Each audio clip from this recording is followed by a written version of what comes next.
Dear students, ದ್ವಿತೀಯ PUCಯ ಇತಿಹಾಸ ಪಠ್ಯಸೂಚಿಯಲ್ಲಿ ಕಳೆದ ತರಗತಿಯಲ್ಲಿ ಏನು ನಾನು ಕ್ಲಾಸ್ ಮಾಡಿದ್ದೆ?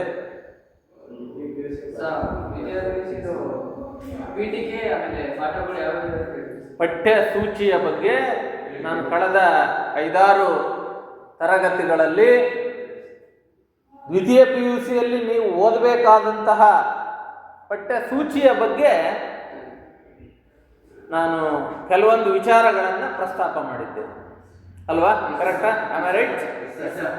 ಇವತ್ತು ಅಧಿಕೃತವಾಗಿ ನಿಮ್ಮ ದ್ವಿತೀಯ PUCಯ ಪಠ್ಯಸೂಚಿ ಆರಂಭ ಆಗ್ತಾ ಇದೆ. ಏನು ನೀವು ಈ ವರ್ಷ ದ್ವಿತೀಯ PUCಯಲ್ಲಿ ಓದ್ತಿರಲ್ಲ, ಉದಾಹರಣೆಗೆ ಭಾರತದ ಇತಿಹಾಸ ನೀವು ಓದೋದು ಅಲ್ವಾ?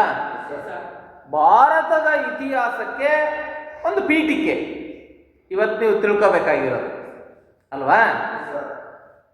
ಭಾರತ ಅಂತಕ್ಕಂಥದ್ದು ಪ್ರಾಚೀನ ಕಾಲದಿಂದಲೂ ಇರತಕ್ಕಂತಹ ಒಂದು ದೇಶ. ತನ್ನದೇ ಆದಂತಹ ಪ್ರಾಚೀನತೆ ನಮ್ಮ ದೇಶಕ್ಕಿದೆ, ತನ್ನದೇ ಆದಂತಹ ಐತಿಹಾಸಿಕತೆ ನಮ್ಮ ದೇಶಕ್ಕಿದೆ.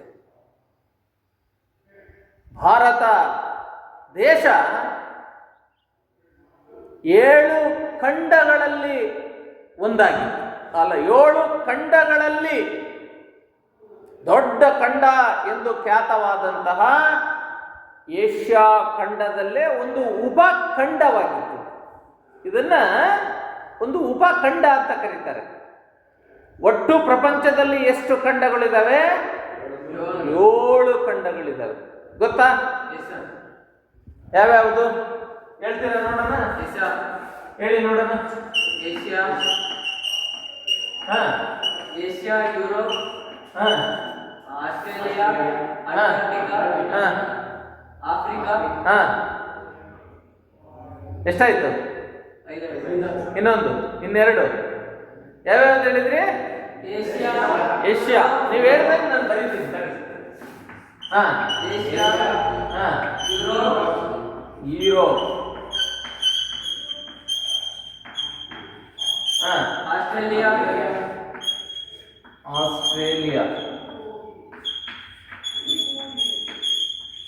ಆಫ್ರಿಕಾ,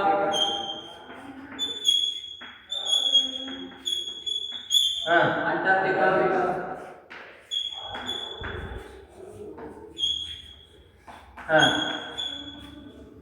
ಇನ್ನೆರಡು, 6ನೇದು ಮತ್ತು 7ನೇದು ಗೊತ್ತಿಲ್ವಾ? ಇನ್ನೆರಡು ಖಂಡಗಳನ್ನ ನೀವು ಮರ್ತಿದ್ದೀರಿ, ಪ್ರಾಯಶಃ ಗೊತ್ತಿದೆ. ಅದು ಈ ಸಂದರ್ಭದಲ್ಲಿ ನಿಮಗೆ ನೆನಪಾಗ್ತಾ ಇಲ್ಲ ಅನ್ನೋದು ನನ್ನ ಅಭಿಪ್ರಾಯ. ಯಾವುದು ಗೊತ್ತಾ? ಉತ್ತರ ಅಮೇರಿಕಾ ಮತ್ತು ದಕ್ಷಿಣ ಅಮೇರಿಕಾ. ನೋಡಿ, ನಿಮಗೆ ಗೊತ್ತಿತ್ತಲ್ವಾ? ಅದು ಸಂದರ್ಭೋಚಿತವಾಗಿ ನಿಮಗೆ ನೆನಪು ಆಗ್ತಾ ಇಲ್ಲ. ಅದು ಉತ್ತರ ಅಮೇರಿಕಾ, ಮತ್ತೊಂದು ದಕ್ಷಿಣ ಅಮೇರಿಕಾ. ಪ್ರಪಂಚದ ಭೂಪಟದಲ್ಲಿ ಇವತ್ತು ಎದ್ದು ಕಾಣ್ತಾ ಇರತಕ್ಕಂತಹ ಖಂಡಗಳ ಸಾಲಿನಲ್ಲಿ ಉತ್ತರ ಅಮೇರಿಕಾವು ಕೂಡ ಒಂದು. ಯಾಕೆ ಹೇಳಿ ನೋಡೋಣ? ಯಾಕೆ? ಉತ್ತರ ಅಮೇರಿಕಾ ಖಂಡದಲ್ಲಿ USA ಬರುತ್ತೆ. USA ಅಂದ್ರೆ ಯುನೈಟೆಡ್ ಸ್ಟೇಟ್ಸ್ ಆಫ್ ಅಮೇರಿಕಾ. ಇವತ್ತು ಪ್ರಪಂಚದ ಪ್ರಮುಖ ದೇಶಗಳಲ್ಲಿ ಅಗ್ರಪಂಕ್ತಿಯ ರಾಷ್ಟ್ರ. ಅದು ಪ್ರಪಂಚದ ದೊಡ್ಡಣ್ಣ ಅಂತ ಅದನ್ನು ಕರೀತಾರೆ. ಅಂತಹ ದೇಶ ಇರೋದು ಯಾವ ಖಂಡದಲ್ಲಿ? ಉತ್ತರ ಅಮೇರಿಕಾ ಖಂಡದಲ್ಲಿ. ಸೊ ಇವು ಪ್ರಪಂಚದಲ್ಲಿರ್ತಕ್ಕಂತಹ 7 ಖಂಡಗಳು. ಈ 7 ಖಂಡಗಳಲ್ಲಿ ಏಷ್ಯಾ ಖಂಡ ದೊಡ್ಡದು, ಅತ್ಯಂತ ದೊಡ್ಡ ಖಂಡ. ಈ ಏಷ್ಯಾ ಖಂಡದಲ್ಲಿ ಬರ್ತಕ್ಕಂತಹ ರಾಷ್ಟ್ರ ನಮ್ಮ ರಾಷ್ಟ್ರ. ಯಾವುದು ನಮ್ಮ ರಾಷ್ಟ್ರ? ಭಾರತ. ಭಾರತ ಯಾವುದು? ನಮ್ಮ ಭಾರತ. ಭಾರತಕ್ಕೆ ಏನೇನು ಹೆಸರುಗಳಿದ್ದು ಗೊತ್ತಾ? Hindustan. Very good. India. Very good. ಅಮೃತ. Very good. ಇಂಡಿಯಾ ನೋಡಿ. ಇಂಡಿಯಾ, ಹಿಂದೂಸ್ತಾನ್, ಹಿಂದೂಸ್ತಾನ್, ಭಾರತ, ಭರತ ಖಂಡ, ಭರತ ಖಂಡ, ಜಂಬೂ ದ್ವೀಪ ಕೇಳಿದ್ದೀರಾ? ಜಂಬೂ ದ್ವೀಪ ಇತ್ಯಾದಿ ಇತ್ಯಾದಿ ಹೆಸರುಗಳಿಂದ ಇದನ್ನ ಕರೀತಾರೆ. ಪ್ರಾಚೀನ ಕಾಲದಲ್ಲಿ ಇದಕ್ಕೆ ಇದ್ದಂತಹ ಹೆಸರುಗಳು ಪ್ರಾಯಶಃ ಭಾರತ, ಭರತಖಂಡ, ಜಂಬೂ ದ್ವೀಪ ಈ ಹೆಸರುಗಳನ್ನ ಹೆಚ್ಚು ಪ್ರಖ್ಯಾತಿಗೆ ಒಳಪಟ್ಟು ಅವುಗಳನ್ನ ಆ ಹೆಸರುಗಳಿಂದ ಕರೀತಾ ಇದ್ರು. ಯಾವ ಹೆಸರುಗಳಿಂದ? ಭಾರತ, ಭರತಖಂಡ, ಜಂಬೂ ದ್ವೀಪ. ಹಾಗಾದ್ರೆ ಇಂಡಿಯಾ, ಹಿಂದೂಸ್ತಾನ ಈ ಹೆಸರುಗಳು ಯಾವಾಗ ಬಂದು? ತದನಂತರದಲ್ಲಿ ಬಂದು ಹೇಳ್ತೀನಿ, ಅದನ್ನು ಹೇಳ್ತೀನಿ.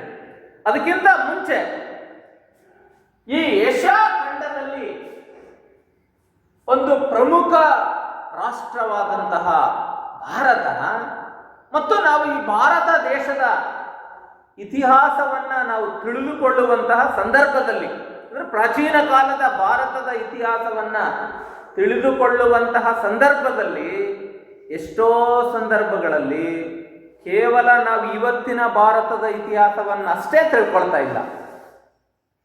ಭಾರತ ಪ್ರಾಚೀನ ಕಾಲದಲ್ಲಿ ಅದು ಒಂದು ಉಪಖಂಡವಾಗಿತ್ತು ಅಂತ ನಾನು ಹೇಳಿದೆ.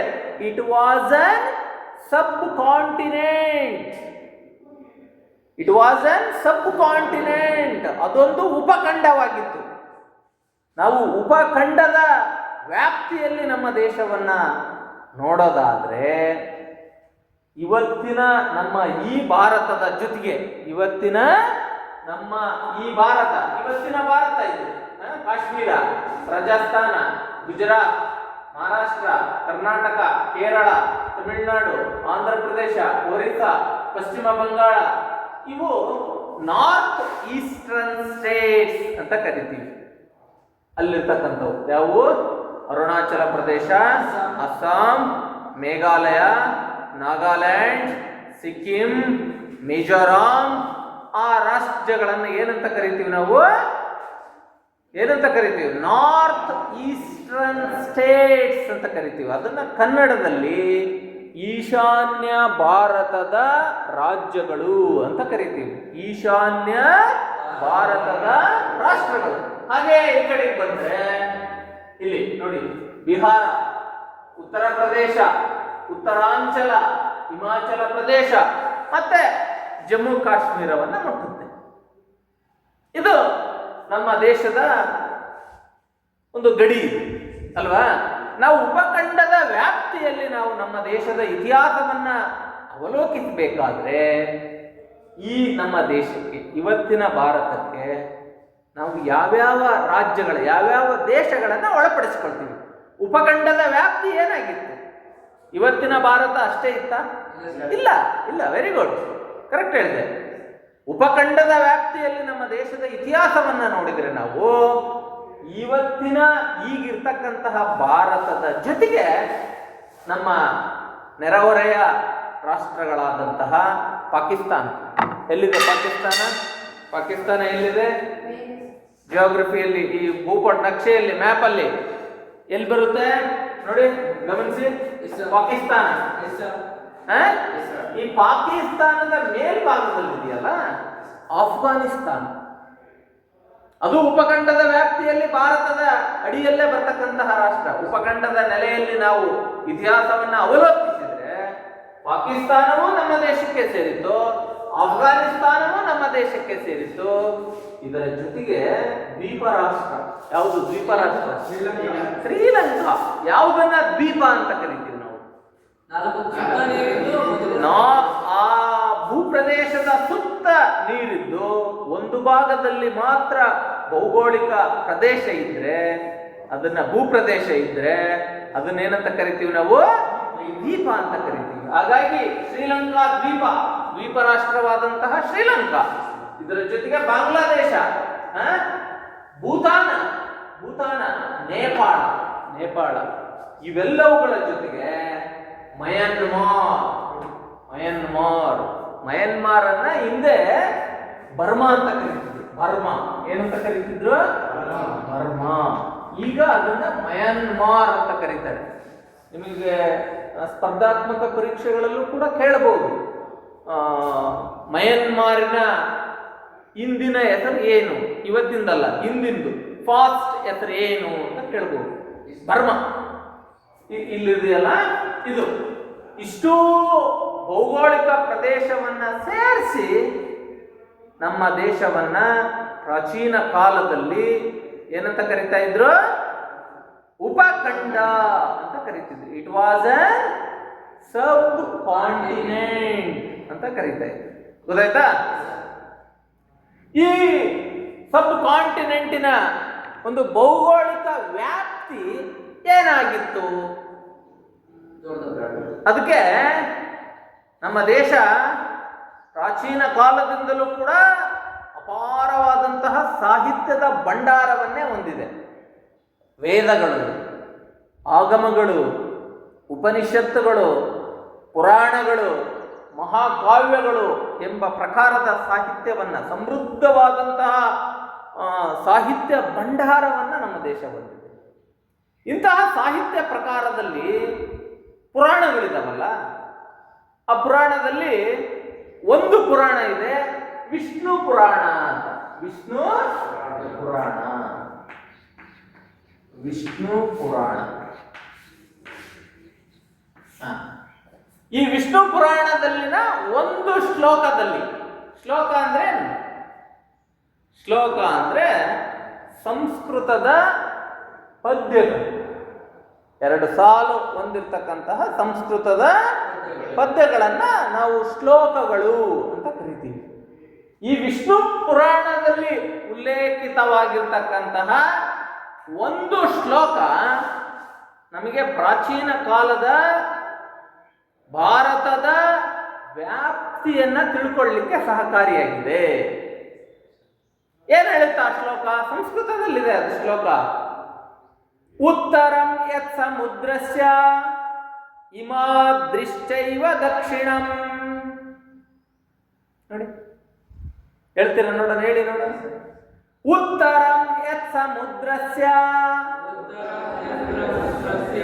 ಇಮಾದೃಶ್ಚೈವ ದಕ್ಷಿಣಂ ವರ್ಷಂ ತದ್ಭಾರತಂ ನಾಮಃ ಭಾರತೀಯತ್ರ ಸಂತತಿ. ನೋಡೋಣ, ಏನಾದ್ರೂ ಅರ್ಥ ಆಯ್ತಾ ಈ ಶ್ಲೋಕ? ಏನು ಇದರ ಅರ್ಥ ಕೊಡುತ್ತೆ ಅಂತ. ಉತ್ತರಂ ಯತ್ ಸಮುದ್ರಸ್ಯ ಇಮಾದೃಶ್ಚೈವ ದಕ್ಷಿಣಂ ವರ್ಷಂ ತದ್ಭಾರತಂ ನಾಮಃ ಭಾರತೀಯತ್ರ ಸಂತತಿ. ಉತ್ತರಂ ಯತ್ ಸಮುದ್ರಸ್ಯ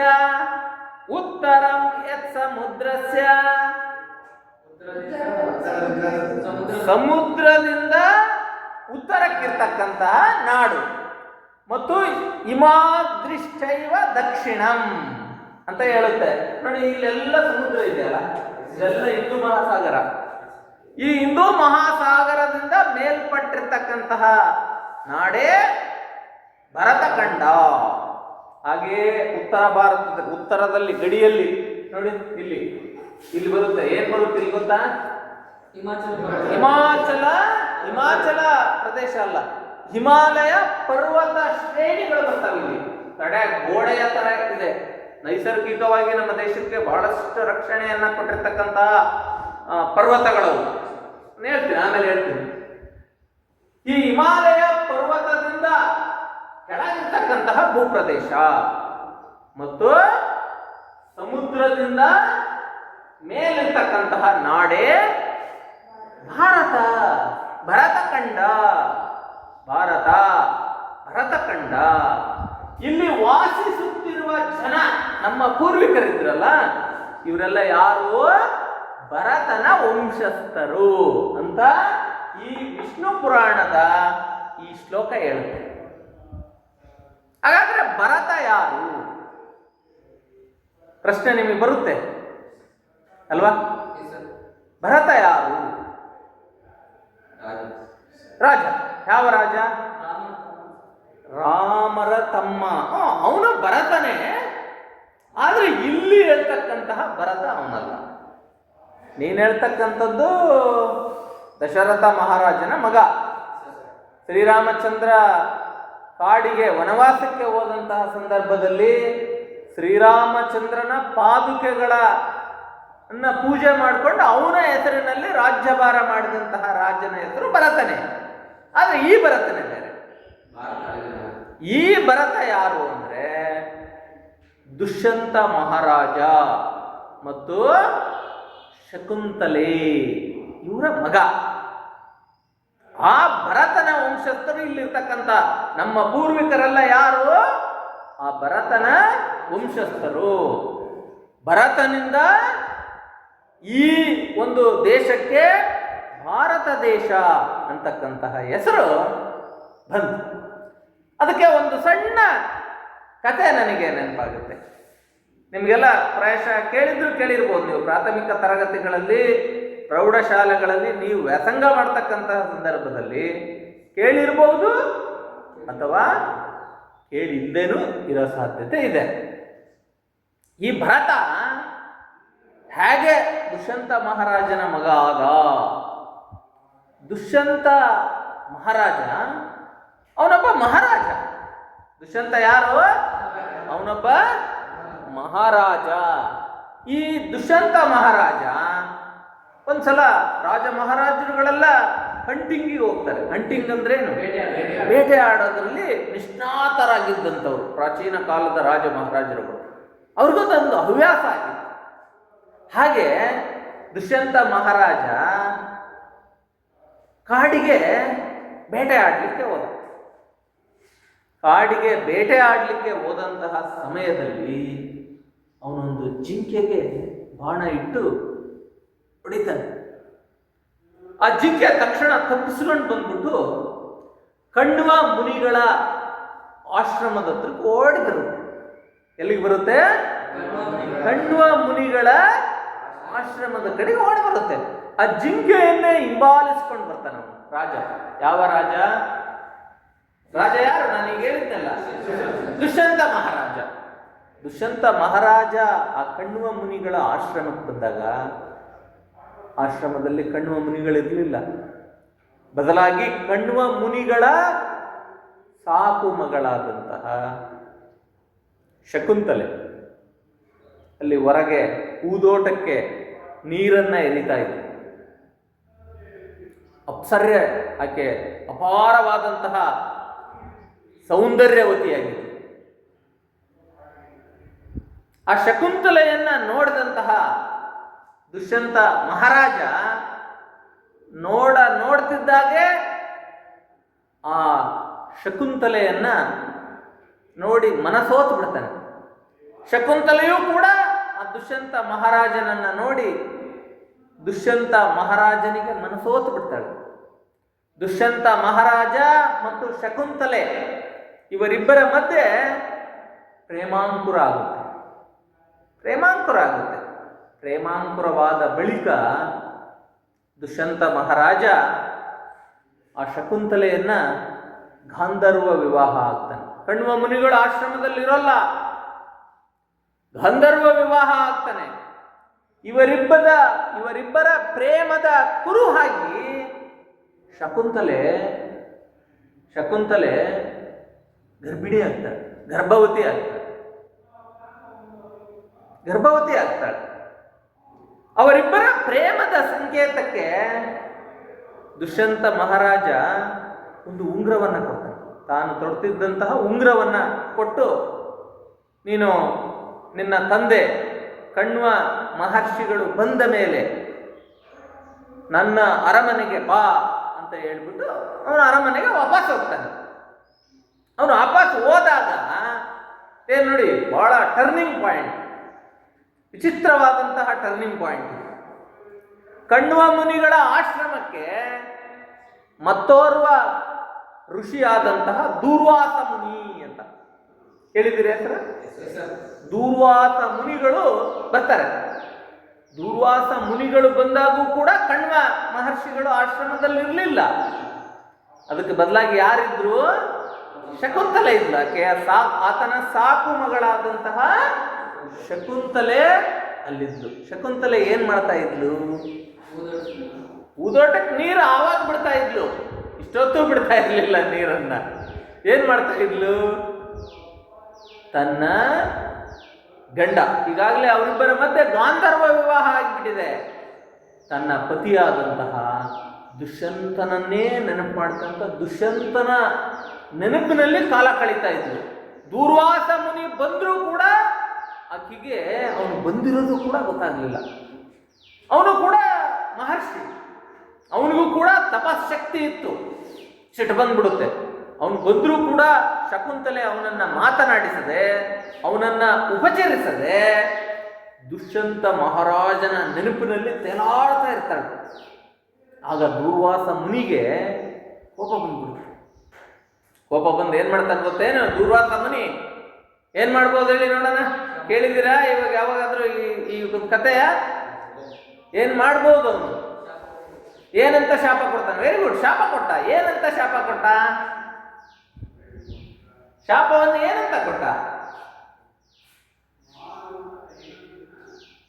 ಶಕುಂತಲೆ, ನೀನು ಯಾರನ್ನ ನೆನಪು ಮಾಡ್ಕೊಳ್ತಿದೆಯೋ ಆ ವ್ಯಕ್ತಿ ನಿನ್ನನ್ನ ಮರೆಯುವಂತಾಗ್ಲಿ ಅಂತಕ್ಕಂತಹ ಶಾಪವನ್ನ ಅನುಗ್ರಹಿಸ್ತಾನೆ. ಆ ಶಾಪ ಕೊಟ್ಟಿದ್ದು ಕೂಡ ಶಕುಂತಲೆಗೆ ಗೊತ್ತಾಗ್ಲಿಲ್ಲ. ಆಮೇಲೆ ಕಣ್ವ ಮಹರ್ಷಿಗಳು ಬರ್ತಾರೆ, ನಡೆದ ಘಟನೆಯೆಲ್ಲ ಹೇಳ್ತಾಳೆ. ಈಗಾಗಲೇ ಆಕೆ ಗರ್ಭಿಣಿಯಾಗಿರ್ತಾಳೆ. ಗರ್ಭವತಿಯಾದಂತಹ ಶಕುಂತಲೆಯನ್ನ ಆಶ್ರಮದಿಂದ ತನ್ನ ಗಂಡನ ಮನೆಗೆ ಕಳಿಸ್ಬೇಕಾಗಿರುತ್ತೆ. ಯಾರು? ಕಣ್ವ ಮುನಿಗಳು. ಆಗ ಸ್ವತಃ ಕಣ್ವ ಮುನಿಗಳು ಕಣ್ಣೀರಾಗ್ತಾರೆ. ಅವರೇನು ಸ್ವಂತ ತಂದೆ ಅಲ್ಲ, ಸಾಕು ತಂದೆ. ಆದರೂ ಕೂಡ ಹೆಣ್ಣನ್ನ ಗಂಡನ ಮನೆಗೆ ಕಳಿಸುವಾಗ ತಂದೆ ತಾಯಿಗಳ ನೋವನ್ನ ನಾವಿಲ್ಲಿ ಗಮನಿಸಬಹುದು. ಕಣ್ವ ಮುನಿಗಳು ತನ್ನ ಸಾಕು ಮಗಳಾದಂತಹ ಶಕುಂತಲೆಯನ್ನ ಕಳಿಸಿಕೊಡುವಾಗ ಕಣ್ಣಲ್ಲಿ ನೀರು ಬರುತ್ತೆ. ಮುಂದೆ ಅದು ಮರ್ತೋಗುತ್ತೆ ಅವನಿಗೆ. ಆಯ್ತು, ಅದೇನೇ ಅದು ಮತ್ತೆ ದೀರ್ಘ ಆಗುತ್ತೆ, ನಾನು ಅದ್ರ ಬಗ್ಗೆ ಹೆಚ್ಚು ಅರ್ಥ ಕೊಡಕ್ಕೆ ಹೋಗಲ್ಲ. ಈ ಒಂದು ದುಷ್ಯಂತ ಮಹಾರಾಜ ಮತ್ತು ಶಕುಂತಲೆ ಇದೊಂದು ಮಹಾಭಾರತದ ಕಥಾ ಪ್ರಸಂಗ. ಇದನ್ನ ಕಾಳಿದಾಸ ಅಂತಕ್ಕಂತಹ ಕವಿ ಶಕುಂತಲೆ ಅಂತಕ್ಕಂತಹ ನಾಟಕದಲ್ಲಿ ಈ ಘಟನಾವಳಿಗಳನ್ನು ಚಿತ್ರಿಸಿದ್ದಾರೆ. ಮಧ್ಯಕಾಲೀನ ಯುಗದಲ್ಲಿದ್ದಂತಹ ಒಬ್ಬ ಅದ್ಭುತವಾದಂತಹ ಕವಿ ಆತ. ಯಾರು ಯಾರು ಯಾರು ಕಾಳಿದಾಸ. ಕಾಳಿದಾಸ ಹೇಳ್ತೀನಿ, ನಾನು ಮುಂದೆ ಹೇಳ್ತೀನಿ. ಕಾಳಿದಾಸ ಇವರಿಬ್ಬರ ಮಗ. ಯಾರಿಬ್ಬರ ಮಗ? ದುಷ್ಯಂತ ಮಹಾರಾಜ ಮತ್ತು ಶಕುಂತಲೆಯರ ಮಗನೇ ಯಾರು? ಭರತ. ಈ ಭರತನಿಂದಾಗಿ ಭರತ ಖಂಡ ಅಂತಕ್ಕಂತಹ ಹೆಸರು ಬಂತು. ಭರತನಿಂದಾಗಿ ಯಾವ ಹೆಸರು ಬಂತು? ಭರತ ಖಂಡ ಅಂತಕ್ಕಂತಹ ಹೆಸರು ಬಂತು. ಇದರ ಜೊತೆಗೆ ಭಾರತ, ಭರತ ಖಂಡ ಈ ಹೆಸರುಗಳು ಬಂದವು. ಜಂಬೂ ದ್ವೀಪ. ಯಾಕೆ ಜಂಬೂ ದ್ವೀಪ ಅಂತ ಯಾಕೆ ಕರೀತಾರೆ? ಭಾರತದ ಮೂರು ಕಡೆ ನೀರಿದ್ದು ಒಂದು ಕಡೆ ಭೂಪ್ರದೇಶ ಅಲ್ಲ, ಅದು ಪರ್ಯಾಯ ದ್ವೀಪ. ಪರ್ಯಾಯ ದ್ವೀಪ ಅಂತ ಯಾಕೆ ಅಂತಾರೆ ಅಂದ್ರೆ, ನಮ್ಮ ದೇಶವನ್ನ, ಭಾರತವನ್ನ ಪರ್ಯಾಯ ದ್ವೀಪ ಅಂತ ಕರಿತೀವಿ ನಾವು. ಯಾಕೆ ಪರ್ಯಾಯ ದ್ವೀಪ ಅಂತ ಕರಿತೀವಿ?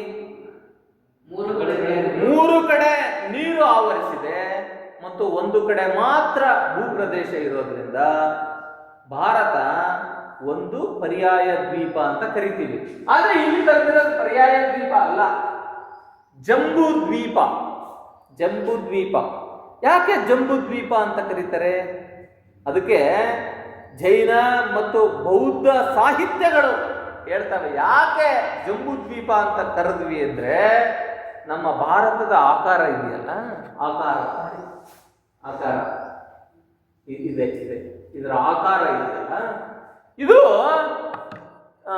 ಜಂಬೂ ನೇರಳೆಯ ಹಣ್ಣನ್ನ ಹೋಲ್ತಾ ಇರೋದ್ರಿಂದ, ಜಂಬೂ ನೇರಳೆಯ ಹಣ್ಣನ್ನ ಹೋಲ್ತಾ ಇರೋದ್ರಿಂದ ಇದಕ್ಕೆ ಜಂಬೂ ದ್ವೀಪ ಅಂತ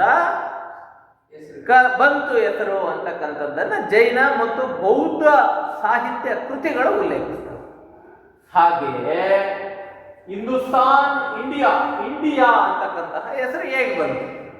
ಇಂಡಿಯಾ ಅಂತಕ್ಕಂತಹ ಹೆಸರು ಬಹಳ ನೀವು ಗಮನಿಸಬೇಕಾದಂತಹ ಪ್ರಮುಖವಾದ ಅಂಶ ಏನಪ್ಪಾ ಅಂದ್ರೆ, ಇಲ್ಲಿ ಇದು 1 ಮಾರ್ಕ್ಸ್ಗೆ ನಿಮಗೆ ಆನ್ಯುಯಲ್ ಎಕ್ಸಾಮ್ನಲ್ಲಾಗಲಿ ಮಿಡ್ ಟರ್ಮ್ ಎಕ್ಸಾಮಲ್ಲಾಗಲಿ 1 ಅಂಕಕ್ಕೆ ಮೊದಲನೇ ಪ್ರಶ್ನೆ ಇದು ಪ್ರಾಯಶಃ ಇದ್ದೇ ಇರ್ತದೆ. ಈ ಪ್ರಶ್ನೆ ಏನಂತ ಕೇಳ್ತಾರೆ, ಇಂಡಿಯಾ ಎಂಬ ಪದ ಯಾವ ಭಾಷೆಯಿಂದ ಬಂತು ಅಂತ ಕೇಳ್ತಾರೆ. ಈ ಇಂಡಿಯಾ ಅಂತಕ್ಕಂತಹ ಪದ ಬಹಳ ಬಹಳ ಗಮನಿಸಿ ನೀವು ನೆನ್ಪಿಟ್ಕೋಬೇಕಿದು. ಇಂಡಿಯಾ ಅಂತಕ್ಕಂತಹ ಪದ ಇಂಡೋಸ್, ಇಂಡೋಸ್ ಇಂಡೋಸ್ ಇಂಡಿಯಾ ಎಂಬ ಪದ ಇಂಡೋಸ್ ಎಂಬ ಗ್ರೀಕ್ ಪದದಿಂದ ಬಂದಿದೆ.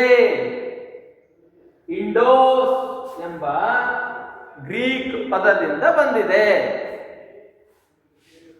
ಇಂಡೋಸ್ ಎಂಬ ಗ್ರೀಕ್ ಪದದಿಂದ ಬಂದಿದೆ. ಇದು 1 ಮಾರ್ಕ್ಸಿನ ಪ್ರಶ್ನೆ, ನಿಮಗೆ ಇದ್ದೇ ಇರಬಹುದಾದಂತಹ ಪ್ರಶ್ನೆ. ನಿಮ್ಮ ಪರೀಕ್ಷಾ ದೃಷ್ಟಿಯಿಂದ ಮತ್ತು ನಿಮ್ಮ ಜ್ಞಾನದ ದೃಷ್ಟಿಯಿಂದಲೂ ಕೂಡ ನೀವು ಯಾವತ್ತಾದರೂ ಇದನ್ನ ನೆನಪಿಟ್ಟುಕೊಳ್ಳಲೇಬೇಕಾದಂತಹ ಪ್ರಮುಖ ಅಂಶ ಇದು. ಯಾವುದು? ಇಂಡಿಯಾ. ಭಾರತಕ್ಕೆ ಇಂಡಿಯಾ ಅಂತ ಕರಿತೀವಲ್ವ ಈಗ, ಅದೇ ಪ್ರಚಲಿತವಾಗಿರ್ತಕ್ಕಂಥ ಹೆಸರು.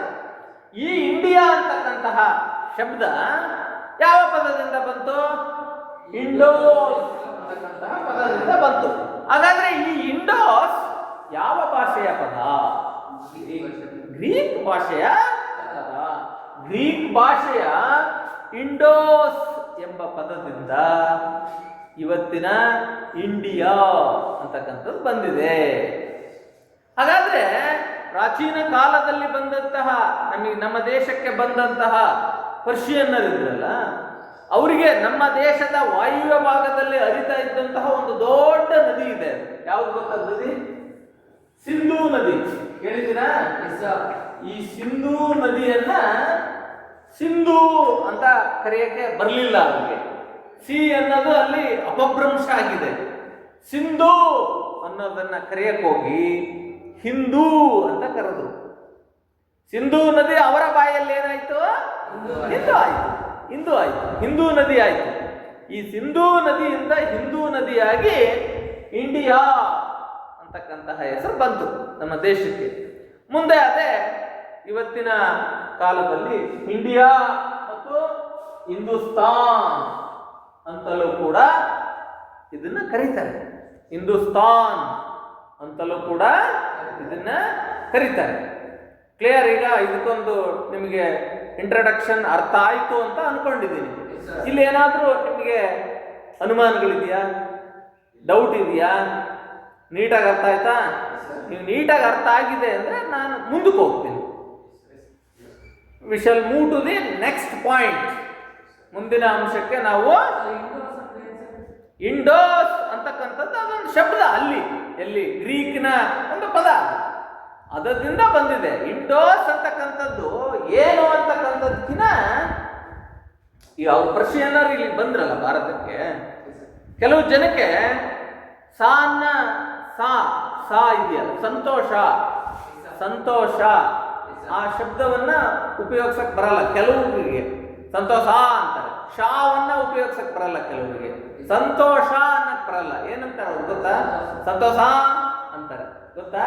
ಹಂಗೆ ಅವರು ಏನೋ ಯಾರು ನಮ್ಮ ಪರ್ಷಿಯನ್ನರು ಬಂದ್ರಲ್ಲ, ಪರ್ಷಿಯನ್ನರು ಬಂದಾಗ ಅವರಿಗೆ ಪರ್ಷಿಯನ್ನರು ಬಂದಂತಹ ಸಮಯದಲ್ಲಿ ಸಿಂಧು ಅಂತಕ್ಕಂತ ನದಿಯನ್ನ ಉಚ್ಚಾರಣೆ ಮಾಡ್ಲಿಕ್ಕೆ ಬರ್ತಿರ್ಲಿಲ್ಲ. ಸಿಂಧು ಅನ್ನಕ್ ಹೋಗಿ ಏನಂದ್ರು? ಹಿಂದೂ. ಅದು ಅವರ ಬಾಯಲ್ಲಿ ಅದು ಹಾಗಾಗಿ ಇಂಡೋಸ್ ಅಂತಕ್ಕಂಥದ್ದು ಬಂತು, ಇಂಡಿಯಾ ಅಂತಕ್ಕಂಥದ್ದು ಬಂತು. ಸರಿನಾ? ಈಗ ಮುಂದಕ್ಕೆ ಹೋಗೋದಾದ್ರೆ ಇನ್ನು ಭೌಗೋಳಿಕ ಲಕ್ಷಣಗಳು, ನಮ್ಮ ದೇಶಕ್ಕೆ ಏನು ಭೌಗೋಳಿಕ ಲಕ್ಷಣಗಳಿದ್ದಾವೆ?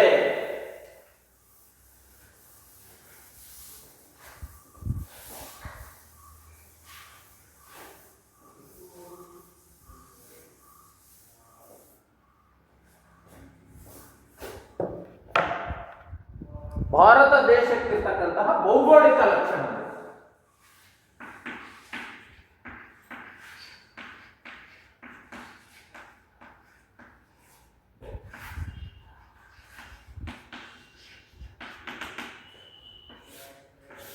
ಭೌಗೋಳಿಕ ಲಕ್ಷಣಗಳು ಗೊತ್ತಾ? ಭಾರತಕ್ಕಿರ್ತಕ್ಕಂತಹ ಭೌಗೋಳಿಕ ಲಕ್ಷಣಗಳು ಯಾರಿಗಾದ್ರೂ ನೆನಪಿದೆಯಾ? ಸತ್ಯಮೂರ್ತಿ ಗೊತ್ತಿದೆಯಾ? ಯಾವ್ದು ಗೊತ್ತಿದೆಯಾ ಅದನ್ನ ಹೇಳು. ಗೊತ್ತಿಲ್ಲದ್ರೆ ಎಷ್ಟು ಗೊತ್ತಿದೆಯಾ ಅಷ್ಟೇ ಹೇಳು. ಎಲ್ಲವೂ ಗೊತ್ತಿಲ್ಲದ್ರೆ ಒಂದೇ ಗೊತ್ತಿದ್ರೆ ಹೇಳು. ಅಮೃತ ಸರ್, ಭೂಮಿ ಎರಡು ಭಾಗ ಆಗ್ತದೆ ಸರ್. ಅದು ಮಧ್ಯದ ರೇಖೆ ಭಾರತದ ಮಧ್ಯದಲ್ಲಿ ಅದು. ನಾನು ಕೇಳ್ತಾ ಇರೋದು ಭೌಗೋಳಿಕ ಲಕ್ಷಣಗಳು. ಭಾರತ ದೇಶಕ್ಕೆ ಇರುವಂತಹ ಭೌಗೋಳಿಕ ಲಕ್ಷಣಗಳು ಯಾವುವು ಅಂದ್ರೆ ನಮ್ಮ ದೇಶದಲ್ಲಿರ್ತಕ್ಕಂತಹ ಜಿಯೋಗ್ರಫಿಕಲ್ ಫೀಚರ್ಸ್ ಯಾವುವು? ನಿಮ್ಗೆ ಗೊತ್ತಿದೆ ಅದು. ನಾನೀಗ ಹೇಳಿದ ಮೇಲೆ ಓ ಸಾರ್ ಇದೇನಾ ಅಂತೀರಿ. ಗೊತ್ತಿದೆ ನಿಮ್ಗೆ, ಎಲ್ರಿಗೂ ಗೊತ್ತಿದೆ. Very good. ಮರುಭೂಮಿ ಒಂದು, ದಖನ್ ಪ್ರಸ್ಥಭೂಮಿ very good 2, Himachal Pradesh very good 3, ಆಮೇಲೆ ಸಹ್ಯಾದ್ರಿ ಪರ್ವತ ಅದು ಕರ್ನಾಟಕದ ಭೌಗೋಳಿಕ ಲಕ್ಷಣ ಇರ್ಲಿ. ಆಮೇಲೆ ನೋಡಿ ಇದೇನಿದೆ? ಕರಾವಳಿ ವೆರಿ ಗುಡ್. ಆಮೇಲೆ ಉತ್ತರದ ನದಿಯ ಬಯಲುಗಳು. ಉತ್ತರದಲ್ಲಿ ಸಾರ್ವಕಾಲಿಕವಾಗಿ ತುಂಬಿ ಹರಿತಕ್ಕಂತಹ ಹಲವಾರು ನದಿಗಳು ನಮ್ಮ ದೇಶದಲ್ಲಿದೆ. ಇವು ನಮ್ಮ ದೇಶದ ಭೌಗೋಳಿಕ ಲಕ್ಷಣಗಳು. ಯಾವ್ಯಾವು? ಒಂದೇದು ಯಾವುದು? ಹಿಮಾಲಯ ಪರ್ವತಗಳು. ಹಿಮಾಲಯ ಪರ್ವತಗಳು. ಉತ್ತರದ ನದಿಯ ಬಯಲುಗಳು. ಉತ್ತರದ ನದಿಯ ಬಯಲುಗಳು. ಮರುಭೂಮಿ.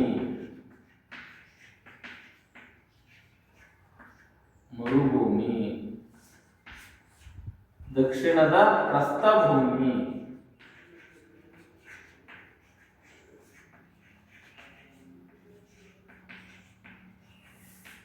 ಆಮೇಲೆ ಕರಾವಳಿ.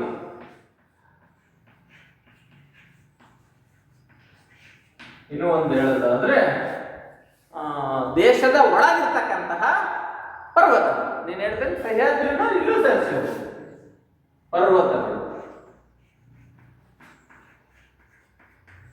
ಪರ್ವತಗಳಲ್ಲಿ ಪ್ರಮುಖವಾಗಿ ನಾವು ವಿಂಧ್ಯ ಪರ್ವತಗಳು, ಭಾರತದ ಮಧ್ಯಭಾಗದಲ್ಲಿರ್ತಕ್ಕಂಥವು ವಿಂಧ್ಯ ಪರ್ವತಗಳು, ನೀಲಗಿರಿ ಪರ್ವತಗಳು, ಕಾರಕೋನಂ ಕಣಿವೆಗಳು, ಕಣಿವೆ ಬೇಡ, ಈ ಪರ್ವತಗಳನ್ನು ನಾವು ಉಲ್ಲೇಖಿಸಬಹುದು. ಯಾವುವು? ವಿಂಧ್ಯ ಪರ್ವತಗಳು, ಸಹ್ಯಾದ್ರಿ ಪರ್ವತಗಳು, ಅರಾವಳಿ ಪರ್ವತಗಳು, ನೀಲಗಿರಿ ಪರ್ವತಗಳು, ತಮಿಳುನಾಡಿನಲ್ಲಿ ಬರುತ್ತದೆ ನೀಲಗಿರಿ ಪರ್ವತಗಳು. ಇವುಗಳನ್ನ ಭಾರತದ ಭೌಗೋಳಿಕ ಲಕ್ಷಣಗಳು ಅಂತ ನೋಡ್ತೀವಿ. ಭಾರತದ ಭೌಗೋಳಿಕ ಲಕ್ಷಣಗಳು ಅಂತ ನಾವು ಕರಿತೀವಿ. ಈಗ ಹಿಮಾಲಯ ಪರ್ವತ ಇದನ್ನ ನೋಡೋದಾದ್ರೆ ಪ್ರಮುಖವಾಗಿ ನಮ್ಮ ದೇಶದ ಮೊದಲನೆಯ ಭೌಗೋಳಿಕ ಲಕ್ಷಣ ಯಾವುದು? ಹಿಮಾಲಯ ಪರ್ವತಗಳು. ಹೌದಾ? ಇಲ್ಲಿ ನಮ್ಮ ದೇಶದ ಯಾವ ಭಾಗದಲ್ಲಿದ್ದಾವೆ ಇವು? ನಿಮಗೆ ಗೊತ್ತಿದೆಯಾ? ಮ್ಯಾಪಲ್ಲಿ ಗುರುತಿಸ್ತೀರಾ ಕೇಳಿದ್ರೆ? ಹಿಮಾಲಯ ಪರ್ವತ ಶ್ರೇಣಿಗಳು ಎಲ್ಲಿದ್ದಾವೆ? ದಕ್ಷಿಣದಲ್ಲಿದ್ದಾವ? ಅಮೃತ ನೋಡಿ ಇಲ್ಲಿದೆಯಲ್ಲ, ಇಲ್ಲಿಂದ ತಡೆ ಗೋಡೆ ಆಕಾರದಲ್ಲಿದ್ದಾವೆ ಇಲ್ಲಿ ತನಕ. ನಮ್ಮ ದೇಶದ ಉತ್ತರ ಭಾಗದಲ್ಲಿ ನಾನು ಆಗ್ಲೇನೋ ಒಂದು ಶ್ಲೋಕ ಹೇಳಿದೆ, ಉತ್ತರಂ ಯತ್ ಸಮುದ್ರಸ್ಯ ಇಮಾದೃಶ್ಚೈವ ದಕ್ಷಿಣಂ ವರ್ಷಂ ತದ್ಭಾರತಂ ನಾಮಃ ಭಾರತೀಯತ್ರ ಸಂತತಿ ಅಂತ ಹೇಳಿದೆ ಅಲ್ವಾ. ಅದರ ಅರ್ಥ ಏನು? ಉತ್ತರದಿಂದ ಮೇಲೆ, ಹಿಮಾಲಯದಿಂದ ಕೆಳಗಿರ್ತಕ್ಕಂತಹ ನಾಡೇ ಭಾರತ. ಇಮಾದೃಶ್ಚೈವ ದಕ್ಷಿಣಂ, ಇಮಾದೃಶ್ಚೈವ ದಕ್ಷಿಣಂ, ಇಮಾದೃಶ್ಚೈವ ದಕ್ಷಿಣಂ ಅಂದ್ರೇನು? ಹಿಮಾಲಯದಿಂದ ಕೆಳಗಿರ್ತಕ್ಕಂತಹ ನಾಡೇ ನಮ್ಮ ನಾಡು. ಈ ಈ ಹಿಮಾಲಯ ಪರ್ವತಗಳಿದಾವಲ್ಲ ನಮ್ಮ ದೇಶಕ್ಕೆ, ನಾವು ಹಿಮಾಲಯ ಪರ್ವತಗಳಿಗೆ ಎಷ್ಟು ಕೃತಜ್ಞರಾಗಿದ್ರು ಪ್ರಾಯಶಃ ಅದು ಸಾಲದು. ಯಾಕೆ ಹೇಳಿ? ಅಷ್ಟೊಂದು ಪ್ರಯೋಜನಗಳು ನಮ್ಮ ದೇಶಕ್ಕಾಗಿದೆ. ಯಾವ ದೇಶಕ್ಕಾಗಿದೆಯೋ ಇಲ್ವೋ ಗೊತ್ತಿಲ್ಲ, ಭಾರತಕ್ಕೆ ಮಾತ್ರ ಹಿಮಾಲಯ ಪರ್ವತಗಳಿಂದ ಹಲವಾರು ಪ್ರಯೋಜನಗಳಾಗಿದೆ. ಅದರಲ್ಲಿ ಕೆಲವು ಪ್ರಯೋಜನಗಳನ್ನು ನಾವು ನೋಡೋದಾದ್ರೆ, ಒಂದನೇದು ನಮ್ಮ ದೇಶಕ್ಕೆ ಒಂದು ರೀತಿಯ ನೈಸರ್ಗಿಕ ಗೋಡೆಯ ಮಾದರಿಯಲ್ಲಿವೆ ಅವು. ಹಾಗಾಗಿ ನಮಗೆ ಶತ್ರುಗಳಿಂದ ಒಂದು ದೊಡ್ಡ ರಕ್ಷಣೆ ಸಿಕ್ಕಿದೆ. ಶತ್ರುಗಳಿಂದ ಒಂದು ದೊಡ್ಡ ರಕ್ಷಣೆ ಸಿಕ್ಕಿದೆ. ಆಮೇಲೆ ಉತ್ತರದಿಂದ ಬೀಸ್ತಕ್ಕಂತಹ ಶೀತ ಗಾಳಿಯನ್ನ ತಡೆಗಟ್ಟಿ ನಮ್ಮನ್ನೆಲ್ಲ ಬೆಚ್ಚನೆಯ ವಾತಾವರಣದಲ್ಲಿ ಇಡೋದಕ್ಕೆ ನಾವಿರೋದಕ್ಕೆ ಸಹಕಾರಿಯಾಗಿದೆ. ಉತ್ತರದಿಂದ ಪ್ರಾಯಶಃ ಆ ಹಿಮಾಲಯ ಪರ್ವತಗಳು ಇಲ್ಲದೆ ಹೋಗಿದ್ದಿದ್ರೆ ಈ ಉತ್ತರ ಪ್ರದೇಶ, ಉತ್ತರಾಂಚಲ, ಹಿಮಾಚಲ ಪ್ರದೇಶ ಇದೆಯಲ್ಲ, ಅಲ್ಲಿಯ ಜನರು ಪ್ರಾಯಶಃ ಬದುಕೋದು ಕೂಡ ಕಷ್ಟ ಆಗ್ತಿತ್ತು. ಅಂತಹ ಶೀತ ಗಾಳಿಯನ್ನ ಅವರು ಎದುರಿಸಿ ಸತ್ತೋಗ್ತಿದ್ರು. ಪ್ರಾಯಶಃ ಅಲ್ಲಿ ಜನಜೀವನ ಅಸ್ತವ್ಯಸ್ತ ಆಗ್ತಿತ್ತು. ಅಂತಹ ಒಂದು ನೈಸರ್ಗಿಕ ರಕ್ಷಣೆಯನ್ನ ನಮಗೆ ಒದಗಿಸಿದೆ ಅದು. ಉತ್ತರದಿಂದ ಬೀಸ್ತಕ್ಕಂತಹ ಗಾಳಿಯನ್ನ ತಡೆಗಟ್ಟಿ ನಮ್ಮ ದೇಶದ ಉತ್ತರದ ಜನರು ಒಂದು ರೀತಿಯ ಬೆಚ್ಚನೆಯ ವಾತಾವರಣದಲ್ಲಿ ಇರೋದಕ್ಕೆ ಅದು ಸಹಕಾರವನ್ನು ನೀಡಿದೆ. ಅದು ಸಹಕಾರವನ್ನ ನೀಡಿದೆ. ಮತ್ತೆ ಇನ್ನೇನು ಹೇಳ್ಬೋದು? ಹಿಮಾಲಯದ ಉಪಯೋಗಗಳು, ಪ್ರಯೋಜನಗಳು ನಮಗೆ ಸಾರ್ವಕಾಲಿಕವಾಗಿ ತುಂಬಿ ಹರಿಯುವಂತಹ ನದಿಗಳಿಗೆ ಜನ್ಮ ನೀಡಿದೆ. ಯಾವುದು? ಹಿಮಾಲಯ ಪರ್ವತ. ಯಾವ ಸಾರ್ವಕಾಲಿಕವಾಗಿ ತುಂಬಿ ಹರಿಯುವಂತಹ ನದಿಗಳು ಹೇಳಿ ನೋಡೋಣ. ಯಾವ್ದಾದ್ರು ಒಂದ ಎರಡ ನದಿ ಹೇಳಿ ಸಾಕು ನೋಡೋಣ. Yamuna, very good. ಯಮುನಾ, ಕಾವೇರಿ ಕೊಡಗಿನ ತಲಕಾವೇರಿಯಲ್ಲಿ ಹುಟ್ಟುತ್ತೆ. ಕಾವೇರಿ ನದಿ ಎಲ್ಲಿ ಹುಟ್ಟುತ್ತೆ? ಕೊಡಗಿನ ತಲಕಾವೇರಿಯಲ್ಲಿ ಹುಟ್ಟುತ್ತೆ. ಹಿಂದಿನ ವರ್ಷ ನಾವು ಟೂರ್ ಹೋದಾಗ ನೋಡಿದ್ವಿ, ನಿಮಗೆ ತಲಕಾವೇರಿಯನ್ನು ನಾನು ತೋರಿಸಿದೆ ನಿಮಗೆ. ಅಲ್ಲಿ ಕಾವೇರಿ ನದಿ ಹುಟ್ಟೋದು. ಹಿಮಾಲಯದಲ್ಲಿ ಹುಟ್ಟಿ ಹರಿಯುವಂತಹ ನದಿಗಳು ಎಣಿಸ್ಕೊಳ್ಳಿ, ಬೇಕಾದ್ರೆ ಬರ್ಕೊಳ್ಳಿ. ಸಿಂಧು, ಸಿಂಧು, ಸಿಂಧು, ಯಮುನಾ, ಯಮುನಾ, ಗಂಗಾ, ಬ್ರಹ್ಮಪುತ್ರ,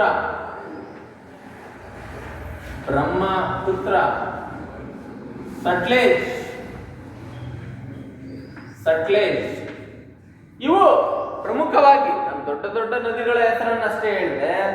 ಅವುಗಳ ಉಪನದಿ ಅವುಗಳನ್ನೆಲ್ಲ ಹೇಳ್ತಾ ಹೋದ್ರೆ ಇನ್ನು ಹೆಚ್ಚಿನದಾಗಿ ನಾವು ಹೇಳ್ಬೋದು. ಉದಾಹರಣೆಗೆ ಆ ಸಿಂಧೂ ನದಿ ಇದೆಯಲ್ಲ, ಆ ಸಿಂಧೂ ನದಿಯ ಉಪನದಿಗಳೇ ಸಾಕಷ್ಟು ನದಿಗಳಿದ್ದಾವೆ.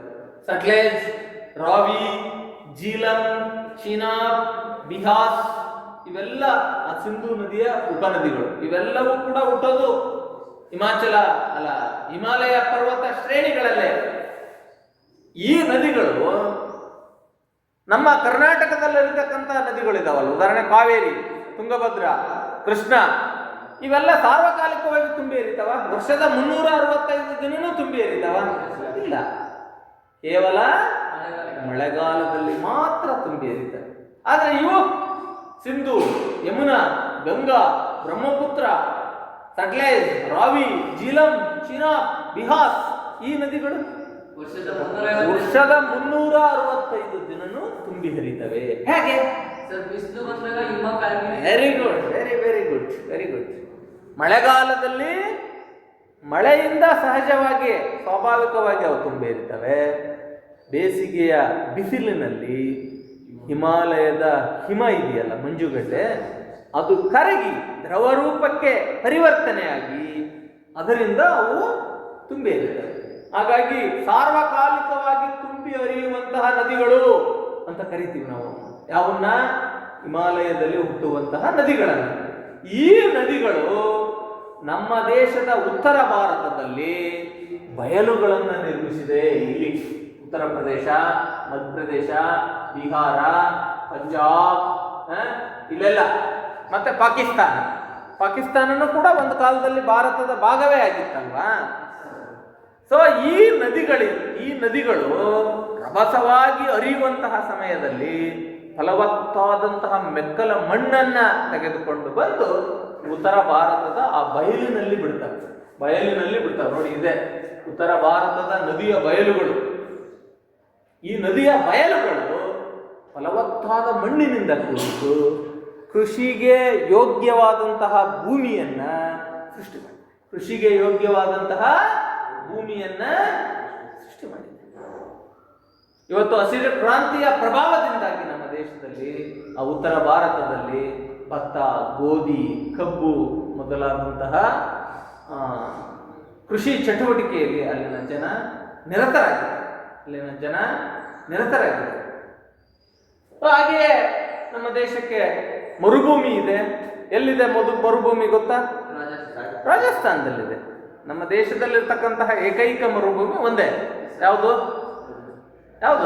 ರಾಜಸ್ಥಾನದಲ್ಲಿರ್ತಕ್ಕಂಥ ಮರುಭೂಮಿ ಯಾವುದದು? ಥಾರ್ ಮರುಭೂಮಿ. ಯಾವುದು? ಥಾರ್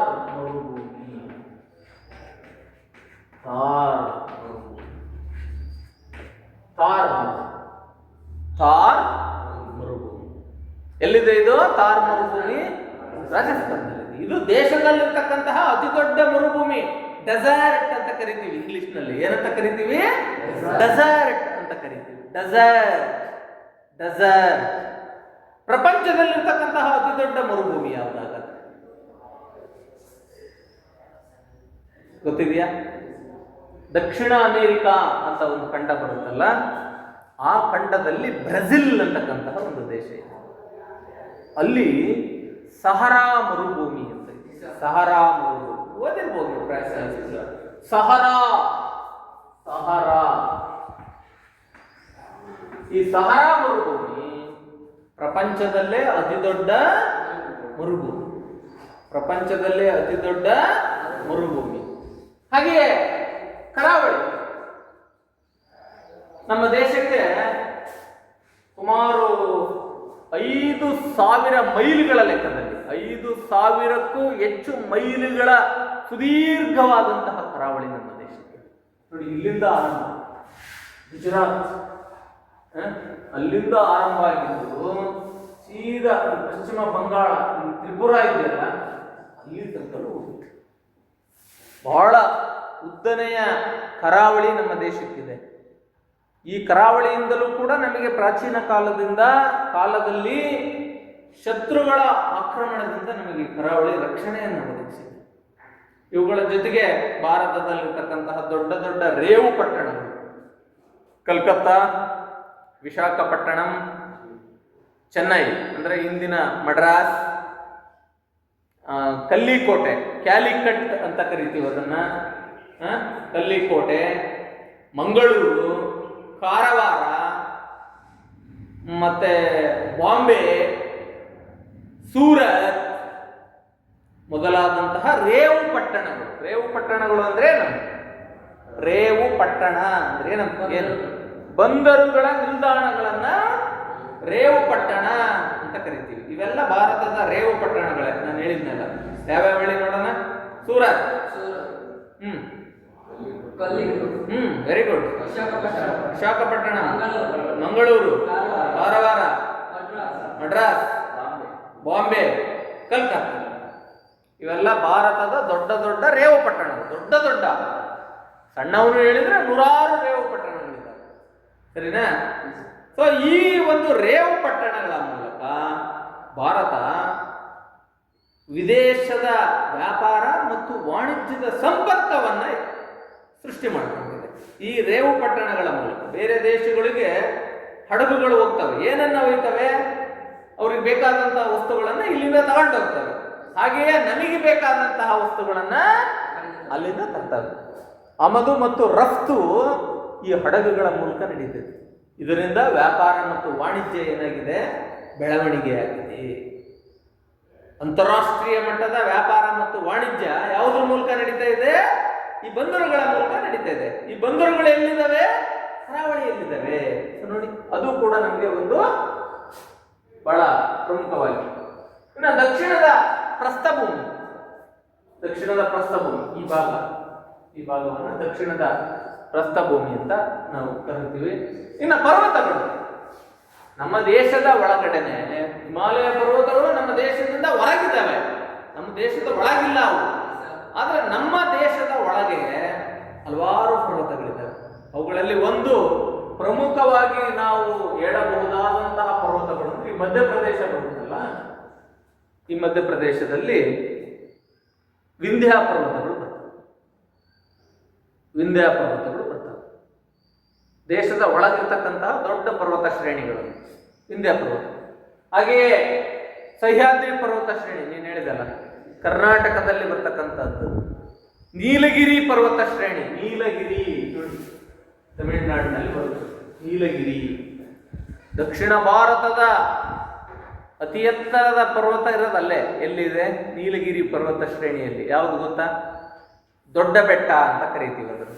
ಊಟಿ ಇದೆಯಲ್ಲ, ಉದಕ ಮಂಡಲ, ಆ ಊಟಿಯಲ್ಲಿರ್ತಕ್ಕಂತಹ ದೊಡ್ಡ ಬೆಟ್ಟ ಅದೇ ದಕ್ಷಿಣ ಭಾರತದಲ್ಲಿರ್ತಕ್ಕಂತಹ ಅತಿ ಎತ್ತರದ ಪರ್ವತ. ಹಾಗೆಯೇ ಅರಾವಳಿ ಪರ್ವತಗಳು, ಇವೆಲ್ಲವೂ ಕೂಡ ದೇಶದ ಒಳಗಿರ್ತಕ್ಕಂತಹ ಪರ್ವತ ಶ್ರೇಣಿಗಳು. ಇದರ ಜೊತೆಗೆ ಭಾರತದ ವಾಯುವ್ಯ ಭಾಗದಲ್ಲಿರ್ತಕ್ಕಂತಹ, ವಾಯುವ್ಯ ಭಾಗ ಅಂದ್ರೆ ಯಾವುದು? ನಿಮಗೆ ಈ ಭಾಗ ಉತ್ತರ, ಇದು ದಕ್ಷಿಣ, ಇದು ಪಶ್ಚಿಮ, ಇದು ಪೂರ್ವ. ಇದರ ಜೊತೆಗೆ ಇನ್ನು 4 ದಿಕ್ಕುಗಳು ಬರ್ತವೆ ನಿಮಗೆ ಅಲ್ವಾ? ಇದು ವಾಯುವ್ಯ ಭಾಗ, ಇದು ಈಶಾನ್ಯ ಭಾಗ, ಇದು ನೈಋತ್ಯ ಭಾಗ, ಇದು ಆಗ್ನೇಯ ಭಾಗ. ಈ ವಾಯುವ್ಯ ಭಾರತದಲ್ಲಿ ಖೈಬರ್ ಮತ್ತು ಬೊಲಾನ್ ಬಹಳ ಇಂಪಾರ್ಟೆಂಟ್, ಬರ್ಕೊಳ್ಳಿ ಅದು. ಖೈಬರ್ ಮತ್ತು ಬೊಲಾನ್, ಖೈಬರ್ ಬೋಲಾನ್, ಖೈಬರ್ ಮತ್ತು ಬೋಲಾನ್, ಖೈಬರ್ ಮತ್ತು ಬೋಲಾನ್ ಎಂಬ ಕಣಿವೆಗಳಿದ್ದಾವೆ. ಕಣಿವೆಗಳು ಖೈಬರ್ ಮತ್ತು ಬೋಲಾನ್ 2 ಮಾರ್ಕ್ಸ್ ಕೇಳ್ತಾರೆ ನೋಡಿ. ಭಾರತ ಮತ್ತು ವಿದೇಶದ ಮಧ್ಯೆ ವಿದೇಶಿಗರನ್ನ ಭಾರತಕ್ಕೆ ಕರೆತಂದಂತಹ ಕಣಿವೆ ಮಾರ್ಗಗಳು ಯಾವುವು? ಇದೇ ಇರಬಹುದಾದಂತಹ ಪ್ರಶ್ನೆ. ಖೈಬರ್ ಮತ್ತು ಬೋಲಾನ್, ಖೈಬರ್ ಮತ್ತು ಬೋಲಾನ್. ಈ ಕಣಿವೆಗಳ ಮೂಲಕ ವಿದೇಶಿಯರು ಭಾರತದ ಸಂಪರ್ಕವನ್ನು ಪಡ್ಕೊಳ್ತಾರೆ. ಪ್ರಾಚೀನ ಕಾಲದಲ್ಲಿ ವಿದೇಶಿಯರು ಬಂದಿದ್ದೇ ಈ ಕಣಿವೆಗಳ ಮೂಲಕ. ಯಾವ ಕಣಿವೆಗಳ ಮೂಲಕ?